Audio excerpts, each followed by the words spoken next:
भारत में सामाजिक व्यवस्था जो 5000 साल से विषमता, गैर बराबरी और शोषण की व्यवस्था थी, उसे समाप्त करने के लिए तमाम नायकों ने, महापुरुषों ने, संतों ने, गुरुओं ने बड़े बड़े आंदोलन किए।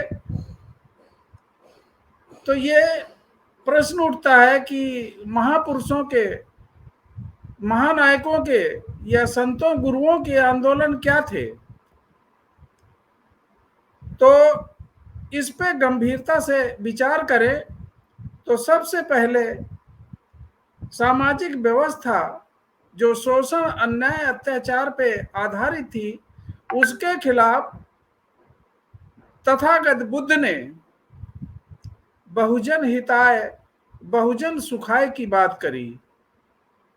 ये बात एक आंदोलन था। यह आंदोलन एक जाति या कुछ लोगों के लिए नहीं था, ये पूरे वर्ग के हित की बात बुद्ध ने कही थी। उसके बाद कबीर का चाहे आंदोलन हो, संत रैदास का आंदोलन हो, गुरु घासीदास का आंदोलन हो, पेरियार रामास्वामी नायकर का आंदोलन हो, इन्होंने उसी घृणित, उसी दूषित व्यवस्था के खिलाफ आवाज उठाई।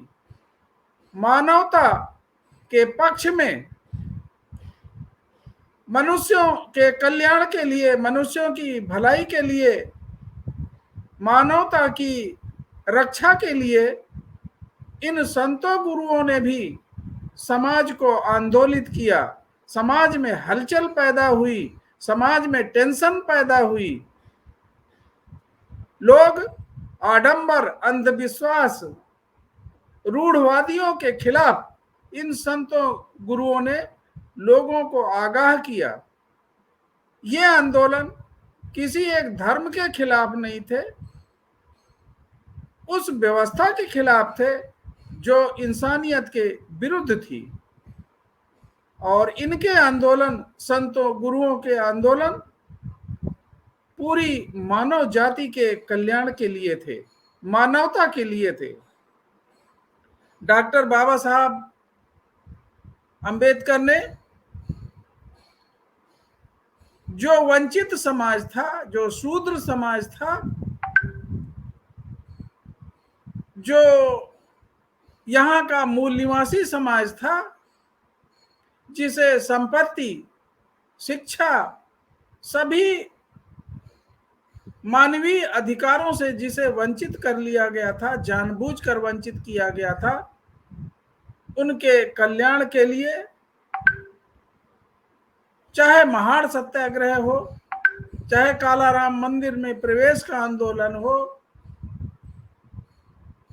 लोगों को न्याय दिलाने के लिए बाबा साहब ने जब संविधान का लिखने का मौका मिला तो उन्होंने इस पूरे वर्ग को, बिखरे हुए वर्ग को एससी, एसटी, ओबीसी में परिभाषित कर बहुजन आंदोलन की नींव रखी।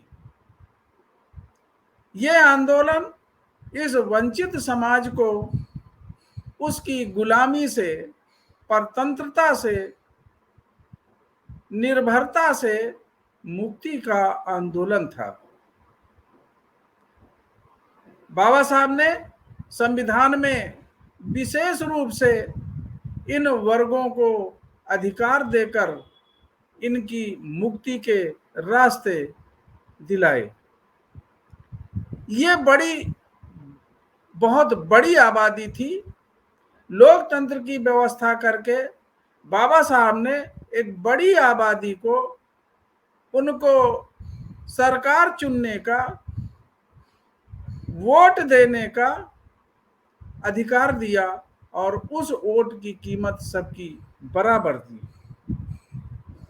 इसी विचारधारा के आधार पर मान्यवर काशीराम साहब ने बहुजन समाज की कल्पना कर SC ST OBC माइनॉरिटीज जो भारत में लगभग 100 करोड़ से अधिक हैं, उन्होंने बहुजन आंदोलन की शुरुआत करी। बहुजन आंदोलन का अर्थ बहुजन समाज बनाना। बहुजन समाज अर्थात एक क्लास बनाना, एक वर्ग बनाना। ये जातियों का आंदोलन नहीं, बल्कि 6743 जातियों में बटे हुए समाज को एकजुट करने का आंदोलन।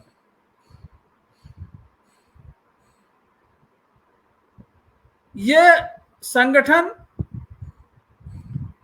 केवल SC का ही नहीं संगठन है, ST का ही संगठन नहीं है, OBC का भी संगठन है, माइनॉरिटीज का भी संगठन है, जो सब मिलकर 100 करोड़ हो जाते हैं।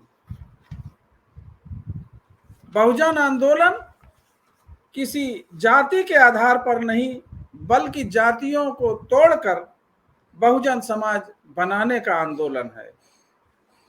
साथियों, इन सभी बहुजन नायकों के आंदोलन के पीछे सेल्फ रिस्पेक्ट,